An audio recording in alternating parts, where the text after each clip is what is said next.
So as Republicans like Mitt Romney work to woo Hispanic voters away from Democrats, some new stats suggest that demographic is less conservative than you would imagine. A study by the Pew Hispanic Center is reflecting on a historic shift here. It says that 59% of U.S. Latinos say that LGBT individuals should be accepted by society. Second-generation Hispanics make even bigger history, with 68% of those surveyed saying the very same thing. My next guest is a history maker in her own right. Not only was she just elected the first woman to represent her state's 75th district, but she will also be the only openly gay state lawmaker in the House of Texas, as well as one of the youngest. Mary Gonzalez joins me right now. Mary, it's great to have you here, and it's important to point out that while pursuing public office, you made it really clear that you wanted this election to be about qualifications, not about gender or age or sexual identity. So let's talk about that. What were your qualifications that were able to let you triumph over perceived obstacles? Well, good morning. Thank you for allowing me to be here. So going into the race, we wanted to make it very clear that I wasn't running as a gay candidate or as a woman candidate, but more as a candidate who really cared about the issues impacting District 75. And previously, I'd worked at the Capitol, and then I'd left politics to be an educator, a professor, an assistant dean.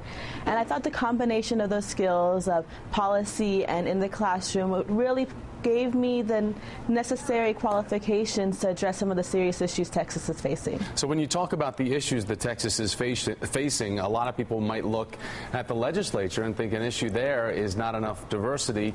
You are quite a package of diversity, all wrapped up into one. How do you feel that you're going to be able to make some changes within this legislature that is known as predominantly conservative? Well, I think campaigns are symbolic to how someone would be as an elected official. So during our campaign, we worked really hard. We knocked on over 11,000 doors, and we really connected with people. And so I think I want to bring that same work ethic into the Capitol, where that work ethic showed we could overcome a lot of barriers and a lot of boundaries. And I think we can do that in the next in the House next session. You talk about that. You've broken down so many barriers in this contest. What do you want to prove, though, to the people of El Paso? What do you want to prove to your family? I know that you're the oldest of 11 kids. Your youngest sister is 13 years old, so you're quite a role model just for your immediate family as well. But what do you want to prove to everybody?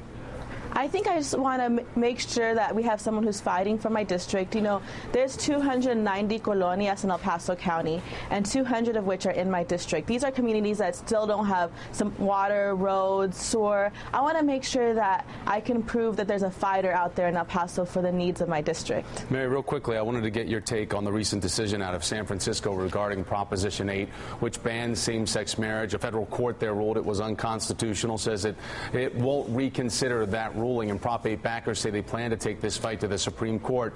In your political opinion, is that where it belongs?